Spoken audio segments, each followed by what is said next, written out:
What's up, everyone? Welcome into another episode of Locked On Bucks. And look who's next to me again. Justin Garcia somehow has been roped into another podcast. And we didn't get to it on yesterday's show, but we're going to talk about it today. John Horst. He's been in the GM seat for around 5 years now, 5-6 years. So we're going to look back at the major moves because it's always a talking point. What is the team doing from a front office point of view? So there's been some big signings. There's been plenty of trades. He's never afraid of a trade, John Horst. So we're going to look back at all those moves and ask the question, how would we assess the GM tenure of John Horst so far? So let's get started. You are Locked On Bucks, your daily Milwaukee Bucks podcast. Part of the Locked On Podcast Network, your team every day. Welcome to Locked On Bucks. I'm your host, Kane Pittman. You can see and hear me on this show Monday to Friday and also find my work over at ESPN. And alongside me, as he was yesterday, and as he is very regularly, from the Bucks Radio Network, Justin Garcia. And we thank you for making Locked On Bucks your first listen or first watch of every day. The audio version a little bit delayed. Yesterday's pod, we had some issues there trying to get that one uploaded, which I believe was right across the board on multiple different podcast platforms, whatever you want to say. There were some issues there, but we appreciate it either way. And as is normally the case, when I podcast with anyone, I should say, but when I podcast with Justin, we get caught up. We have great plans for what we're going to talk about on a show, and then we never quite get to it. And I did tease yesterday we're going to look at John Horst and the performance of Bucks GM John Horst since he moved into the top job back in June 2017. But let's get into it now, Justin. And we should say it's interesting looking back at John Horst and how long he's actually been with the franchise, going back to 2008 in a front office role in some capacity, particularly when you consider, even right now, this man is only 39 years old. And he's been the GM of an NBA franchise for quite a while. And I think when he was first hired, I think Frank describes it as one of the most bizarre situations or one of the most bizarre podcasts that he's done in his 7-8 years or whatever he's been doing Locked On Bucks, just because at the time it did feel like a hire that, well, no one can really decide who they want or what's going to happen. Oh, John Horst is the GM. And I think it took everyone by surprise. Was that the initial thoughts for you, if you remember all the way back to the end of the 2016-2017 season? Yeah, I think my initial thoughts were who? Yeah, that's right. Yeah. Because John Horst joined he had the relationship with John Hammond. He worked with him in Detroit, and it was 2008, I think, when he actually came over and joined. So, like you mentioned, when he started, 5 years on the job now.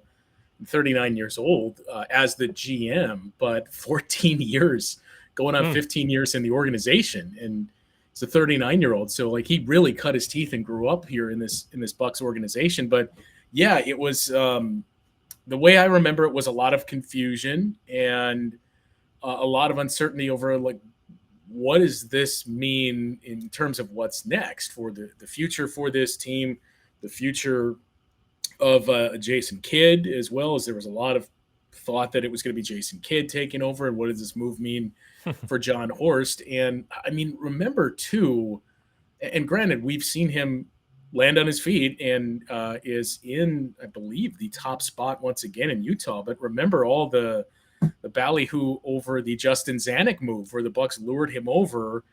And it wasn't very long, then Justin Zanuck leaves, and you're searching for the replacement, and it ends up being John Horst. And I think that kind of added to it as well, as you had a fan base that was really excited that you looked at Justin Zanuck and thought, man, this guy was really involved with the G League affiliate for the Jazz and did some work there and has shown the ability to kind of spot talent and find guys that Utah has developed, that this is exactly what we need. And in the blink of an eye, he was gone. So I think that kind of added to it as well of what's going on here, the consternation that everybody took that to mean Jason Kidd is actually running the show in terms of personnel moves. So I just remember leading up to that day in the summer when they finally announced that it was John Horst, of like, what's the direction here and where is this franchise headed? Who's going to be taking over next? And even John Horst, like we said, 2008, he joined the team, but he didn't join the team as like an assistant GM. He joined at a low level. So even that, he had been with the organization for almost 10 years at that point, but you were still like, who is this guy? Yeah, and I think that's important to note when you think about the extensions and stuff that he's been able to organize, and Chris Milton, and obviously the big one with Giannis. It's I know it's always something that people will be skeptical about or whatever, but it was even interesting to me just reading the Giannis book, and I've said this before, the Giannis book, by the way, beautifully written, but I do think if you've followed this team super, super closely, you were probably aware of a lot of the main stories that came out through that book. But it is just interesting in some of those earlier years when John Horst is mentioned as being around Giannis. And I think it is kind of overlooked a little bit that these two have known each other for the whole time, that Giannis has been in Milwaukee, and what that contributed to that extension, I'm not 100% sure. But I've always said this, whether it's coaches, GMs, it's kind of a thankless job in the way that most of the time, the criticism comes a lot easier than the round of applause. But if we go back to the end of the 2016-17 season, so it was June, he was actually officially hired around a week before the draft there. The Bucks ended up taking DJ Wilson. I think there's been all sorts of reports, rumors that DJ Wilson was heavily backed by Jason Kidd. He was a guy that Jason Kidd wanted in that draft. But if we move into the season, the first major major move, that John Horst made was trading Greg Monroe. And, it's interesting because Greg Monroe, I think, is someone that Bucks fans will always be thankful for the fact that he first signed with Milwaukee, and he was their big free agent signing at the time. It was super exciting for the team. But the one thing I will say with this trade, I think it was obvious at this point the game was starting to go away from where Greg Monroe was, where he made his living in previous years. They also traded a first rounder. I think there was a second in there as well. But they get Eric Bledsoe back, and you could say, well, I think at this point in time, the currency of Eric Bledsoe was interesting based on the tweets and all those types of things that are going on. But I think overall, and that first, by the way, ended up conveying in 2020, it was Desmond Bane because it was pick 30. The Bucks had the best record in the NBA the year before. So Desmond Bane clearly looks like quite the player. But I think at the time, overall, this was a move that seemed to make significant sense to me to bring Bledsoe in. And you would have to say, clearly, the playoff results weren't the best. But I still think this was a relatively good trade at the time when you consider that Monroe's not even in the league. And he didn't play a lot after this trade went through. Yeah, nice homecoming for him this past year too. Sure. But I remember at the time, I was not in favor of the Eric Bledsoe deal. Not that I was ahead of the curve on Eric Bledsoe's ability as a player. I just thought, well, I don't know. Like you've already got Malcolm Brogdon that's starting to come on here. That I don't know that that's really the glaring hole to upgrade. And I think it's important to note that pretty similar to what we have said about Jason Kidd, that it's easy to point to some of the shortcomings in the playoffs and say this team didn't go as far as we wanted it to, so he was bad. It's easy to do the same thing with Eric Bledsoe, but I think both were important in the Bucks' growth and steps to becoming where they were, that you need somebody to take you to that platform, and then you need somebody to come in and take you to the next level. Bud was that guy.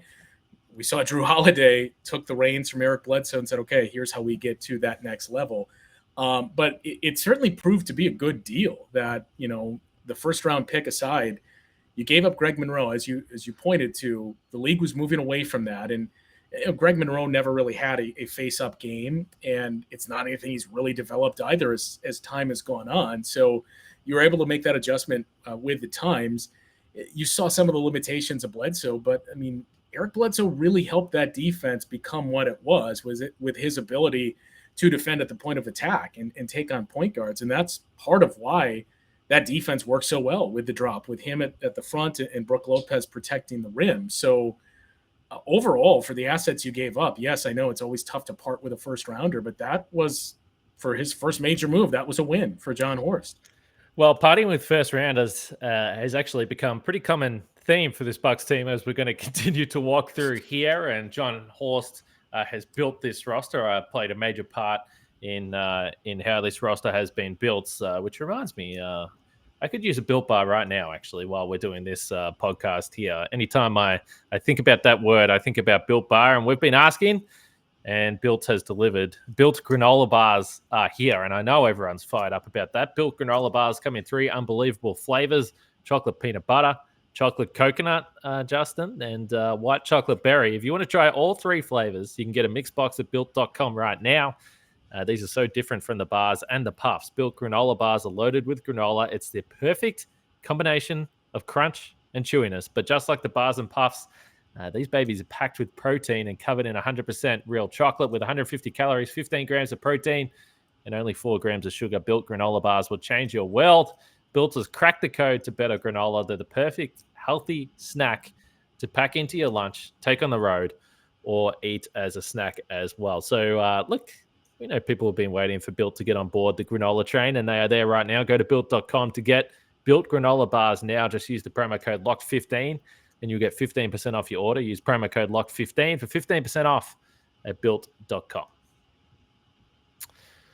While we're talking about draft picks on this podcast, you should check out the Locked On NBA Big Board podcast as well. The Bucks currently pick 24. Again, we're going to continue to build on the road to the draft here over the next couple of weeks, so you can go and check that out. But one word that I should say 2 words. 2 words that I would associate with John Horst's reign as GM with the Bucks, both through decisions that were made before he was in the big chair and decisions that he's made along the way.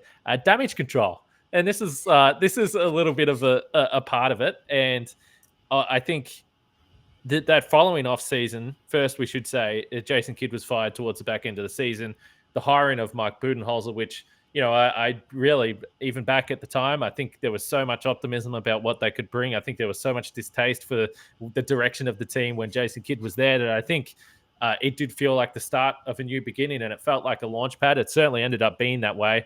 Another guy, thanks to the Lakers, the Bucks were able to sign on a super cheap deal. Brook Lopez proved a genius move, and quite frankly, so did Pat Connaughton as a free agent there. And one other deal that is probably under the radar, that I've always looked back on and said, geez, it would have been easy to make a mistake here.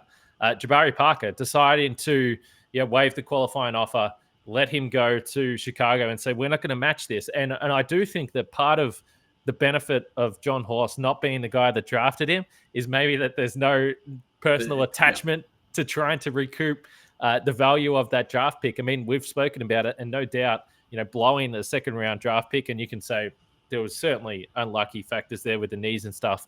But I do think it's overlooked a little bit. I mean, even though it was only a 2-year, $40 million deal, I think it was with Chicago, it sucks to let such a valuable draft pick go like that. But offering him any type of contract would have been a big mistake.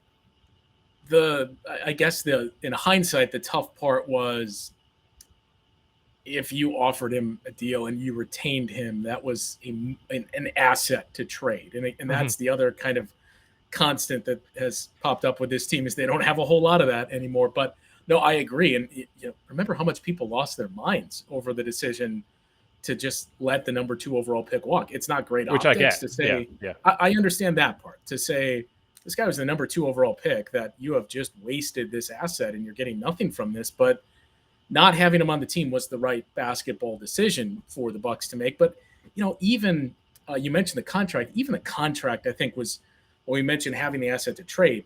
Even the contract is very telling for Jabari's status in the league, because that was a 2-year deal. But I want to say, for all intents and purposes, it was a 1-year deal. That $20 million was guaranteed, and that second year was not. And we've seen him kind of bounce around since then, and now not even in the league at this point. So it is. And I agree that I would have been curious to see, if it's not John Horst in that spot, what happens with Jabari Parker, because it's just human nature that you don't want to admit to a mistake that, in all likelihood, he's probably retained that offseason if it's not John Horst.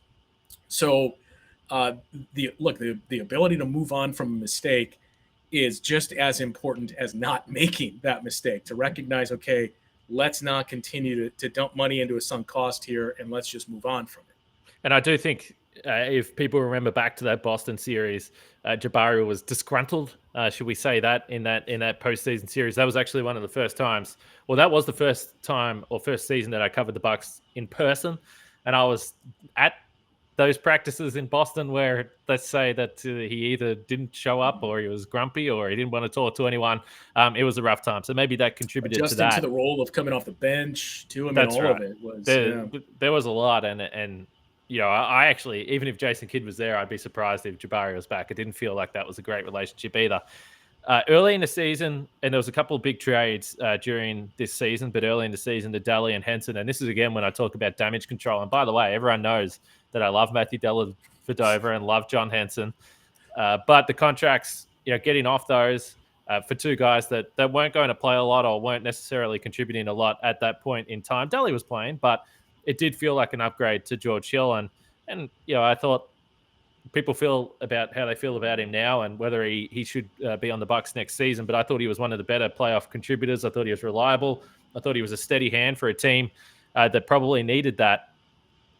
They also traded a first in this, and this is a theme over future years. And me and you spent much time trying to figure out what the hell happened with this first round draft pick. It was a 2021 first, I believe. Then as a part of the Drew Holiday trade, they had to flip that and make it a 2022. So it's for some Stepien rule stuff. Couldn't trade first in back-to-back years. So anyway, tracking this thing down is an utter mystery. I believe. Did we come to the conclusion that Houston has it? Is that what we think? I believe so. And it was tied to like three other deals too. That it basically had the clauses in it of like, well, this becomes this if this, and that was tied to this deal. Like it got delayed. This was tied as well to the first one that we talked about with the Eric Bledsoe trade, because that got delayed in where it conveyed. So then that pushed back protections on other picks, including this one. So the list, I mean, you'll fall down a rabbit hole trying to figure out all of these trades, not just for the Bucks, but any NBA team with first round pick deals. So, I think as we assess that trade for the results immediately on the court, I think it was good to get George Hill in.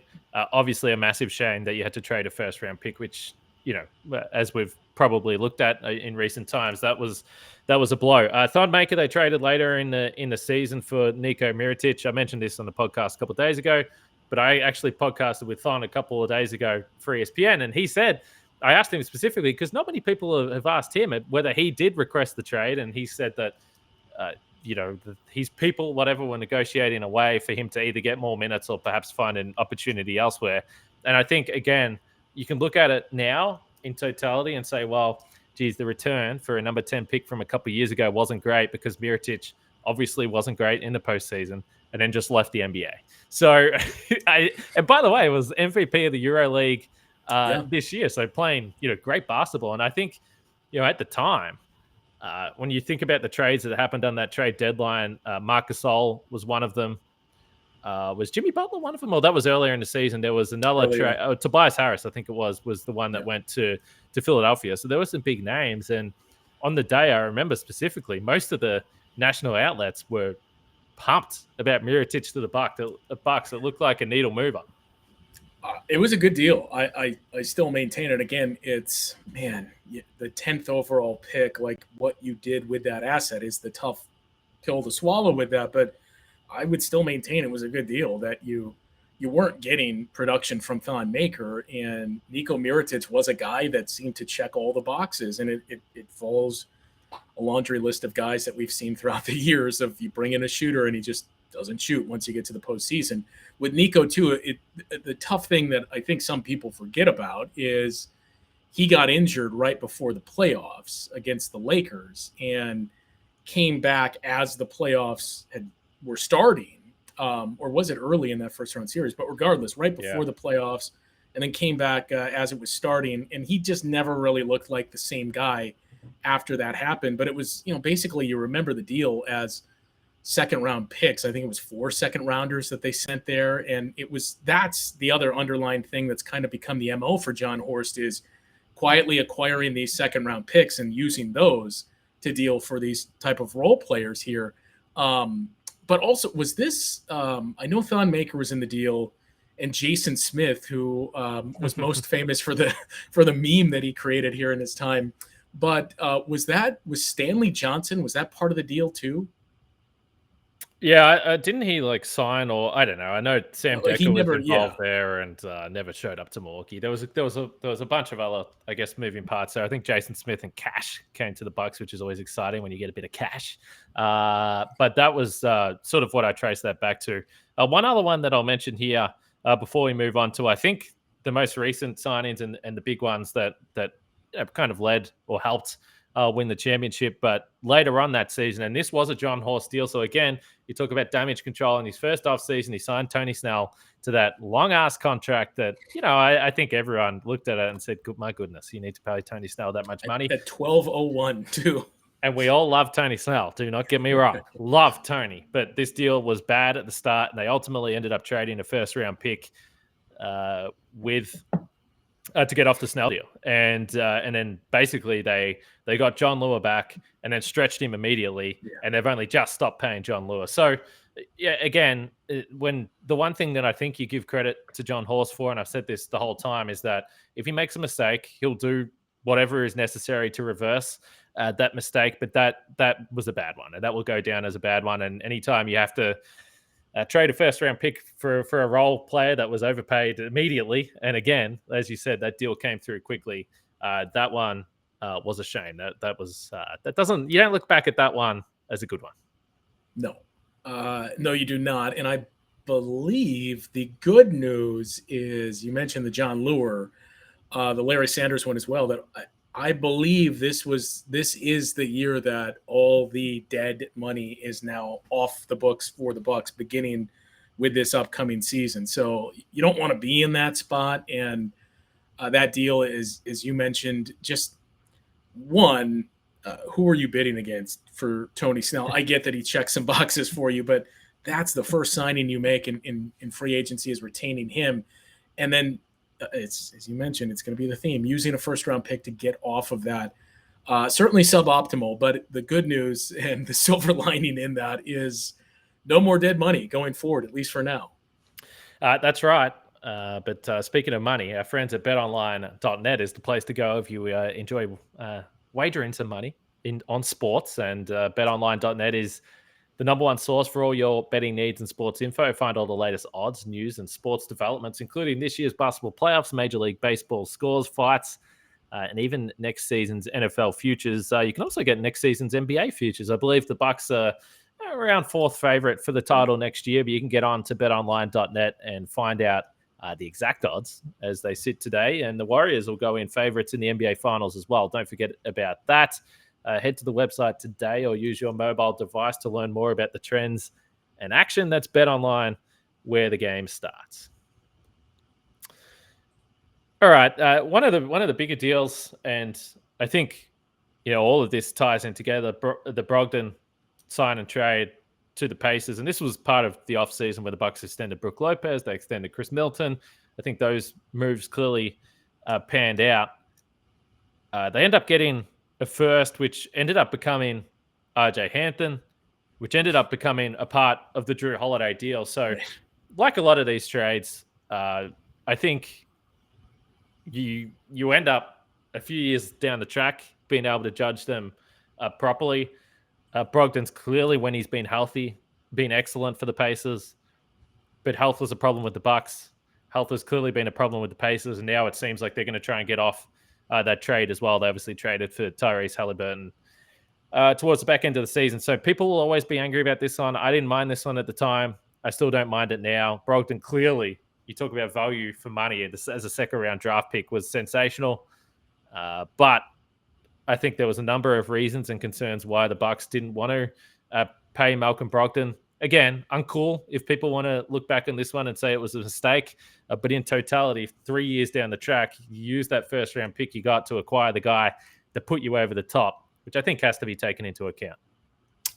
I was fine with it at the time, and this was another one, like the Jabari Parker one was the appetizer to this being the main course of people being very, very upset with the Malcolm Brogdon move. Now, if you want to criticize anything in that, it would be the way and I know they've gone on to explain the reasoning behind this, but the way the sign and trade was handled in not creating the trade exception in that move. But the decision to not retain him, I was fine with when you looked at where the team was headed and the investment of, okay, Chris Middleton and Brook are the two most important pieces here that we have to retain, because, it was a great year, Bud's first year, but it's easy to forget that heading into the playoffs, there was a lot of, man, I hope this works, because we got three big pieces that are all free agents this offseason that you got to make decisions on. And who knows, this could be the last time that this team is together. So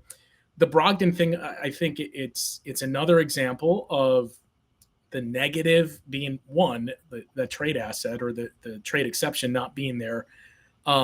But just not having the contract as an asset. Like Malcolm Brogdon, if you still had him, number one, boy, you would be starting to push the Brooklyn Nets and the Warriors in terms of that tax bill for that $20+ million the last couple of years, in addition to everything else. And they would have been in it significantly earlier, 2 seasons earlier. Yeah. But I mean, also let's look at it, the butterfly effect here of you retain Malcolm Brogdon. What are the chances you do go out and trade for Drew Holiday? If not, Malcolm Brogdon's in that deal there. So you just didn't have that asset to move, which again, right now, if you had a $20 million contract to move on from that had some value across the league, sure, that would be nice to have and say, okay, we can use this to bring in something else that makes sense. But it's just tough to say, man, if you retained him, who knows if you make the deal for Drew Holiday, who knows how that impacts anything else. So just the decision to say we value Brook Lopez and Chris Middleton more than this guy, to me, was the right one. Yeah, and again, it's a hindsight trade because I think for the first 12 months anyway, or I guess it would have been 18 months, shortened seasons, whatever. But I think everyone was looking at it and saying, well, my God. Why couldn't he have done that here? Now we've got Bledsoe, and this is not working out. And Brogdon is looking fantastic. So it was a really difficult one to stomach. Clearly, the Drew Holiday trade is a tick. I had someone in the YouTube comments yesterday saying that it was short-sighted and it's not going to help the team. Whatever. I mean, Jesus Christ. They won a damn championship, so that is fine. And then the Giannis extension, which, by the way, again, people will decide what level of credit they want to give to John Horst. Fine. I don't really care. I'm not going to get into that argument, but that has happened in the tenure, and that was bigger than any other thing that's happened for this franchise in maybe ever. You go back and work that out and make your own decision. So that's obviously a tick. The Bobby Portis free agent signing, obviously a tick. DJ Augustine signing, maybe that's a no. But again, when you talk about a man that is willing to fix his mistakes, DJ Augustine, I still don't know how they did it, but DJ Augustine, DJ Wilson, and yes, another first-round pick, which actually only moved the team back about 7 positions in the draft. It was a first for a second swap. A miraculous trade to get PJ Tucker. I don't know how they did it or how another team couldn't have a better deal, but they get PJ Tucker. We know how that worked out. So DJ Augustine, big cross, but the DJ Augustine trade, big tick. Well, I think the biggest examples of John Horst making a mistake and then moving on from it relatively quickly was, number one, DJ Augustine, which I think at best it was 50-50 of skepticism going in. At worst, it was a lot of people saying, what are we doing here with an undersized point guard that's probably past his prime, but doesn't even last the full season, recognizes this isn't working, let's do something else, and use him in a package. We saw the same thing this season with our guys Shemi Oshale and Rodney Hood, moving on from those guys. So he does do that, but the interesting part, we talk about the butterfly effect with the Malcolm Brogdon stuff is, man, in hindsight, when you look back at the James Harden trade, to me, now that may have factored into why the Rockets were willing to deal with the Bucks and not with a team like the Nets that were also interested in him. But to me, man, that might be what won the championship is when Houston made that trade, or Brooklyn, I should say, made that trade with Houston. We spent so much time criticizing, man, why do you have to include Jared Allen in this deal? And it seems like they're giving up a lot of assets. But there were ways for them to make that a deal that was James Harden and PJ Tucker coming over for the package they gave up, and they decided not to do that, that might ultimately be what decided who won the championship. So, and then again, we move into the fact the Bucks didn't retain PJ. And again, I've mentioned this before, but it's difficult. So to me, and this is just my basic, very simple-minded thinking, so people can accuse me of all types of things, but I wouldn't imagine there's a GM out there that wants to spend less money. So I think, whether or not he had concerns or thoughts about whether PJ could last the season, to me, that feels like more of an ownership decision than a GM. But I might be wrong with the PJ Tucker and the money stuff, because, if you're a GM, why wouldn't you want to spend more money? Why wouldn't you want to have better players and a better team? That's just, again, very simple thinking for mine. We're probably going to wrap this up here soon, but just a couple other quick ones. Sam Merrill for the Grayson Allen trade, and then they extend Grayson Allen, and people feel whatever way they feel about it. I still feel that that'll be a movable piece if you need it to be moving forward. And Grayson Allen started for the majority of the season and had some really good moments. So I think, it didn't work out in the playoffs, but I don't think Grayson Allen is a bad player. I think he's an NBA player that had I have more faith in Grayson Allen than Bryn Forbes in terms of what he can do as an all-around player. So again, people will feel about that how they will. And then just the last one, Dante DiVincenzo, obviously, which I think we all said the trade didn't work out, but it was probably internally a trade that they had to make for insurance for Brook Lopez. I think it's very easily explainable. So I guess the big point is, and there's a bunch of little moves, and let us know what other moves you're interested in that you don't like or you do like, and your general thoughts on the past 5 years. But lots of trades, Justin. Mistakes for sure. That I think for the most part, the mistakes have at least attempted to be fixed or repaired or glossed over, however you want to say it. But there has been plenty of action. It's been a really interesting period. He did win that Executive of the Year in 2019, but I would say it hasn't been dull. It hasn't been a dull tenure for John Horst. That's for damn sure. No, there's certainly been moves. I think the Pat Connaughton one, to me, might be the biggest move that John Horst has made here because of the impact that he's given you and how Pat has improved every single year here. And that's another big decision for Pat and for the team to hopefully retain him this upcoming offseason. But I think the Grayson Allen thing, I'm in agreement on that. It's everything we said about previous deals of, look, even if it doesn't work out, you have a $9 million per year deal. That is a very movable contract. And the other thing too is, as bad as it looked against Boston, number one, that is a really, really good defense that's long and rangy, that makes it difficult for a guy like Grayson Allen, who doesn't have the wingspan and isn't a great shot creator. You think of him as more of a catch and shoot guy. It's a tough matchup, but also, it looks a lot different if Chris Middleton is on the floor in that series. So I think that's the one thing we do have to keep in mind. I agree on the PJ Tucker thing as well. Like, he was maybe the most instrumental outside of Drew in them winning a championship and changing how they did things. So I would assume that wasn't John Horst's decision to say, hey, go ahead and find a deal elsewhere and we'll match it if we have to. But I also misspoke here, and I should clean this up.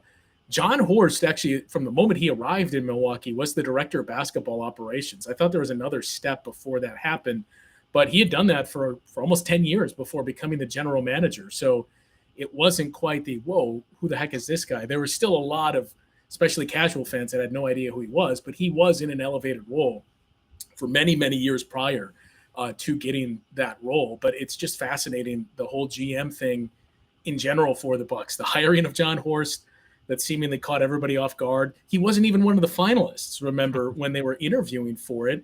And I remember talking with Alex Lasry one time where he said he had known John due to projects that they were working on that Alex was attached to and got to know him, and kept telling his dad, this guy's really smart and I like the way he thinks.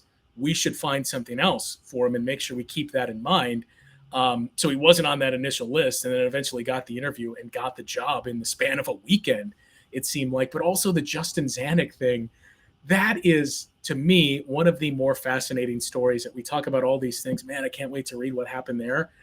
The PJ Tucker decision is certainly on that list, but Justin Zanuck and what happened there as well. As he was here for 1 year as the GM in waiting, fell through, goes to Utah, And now he might be in the same spot as well as the general manager, but Danny Ainge lurking in the background.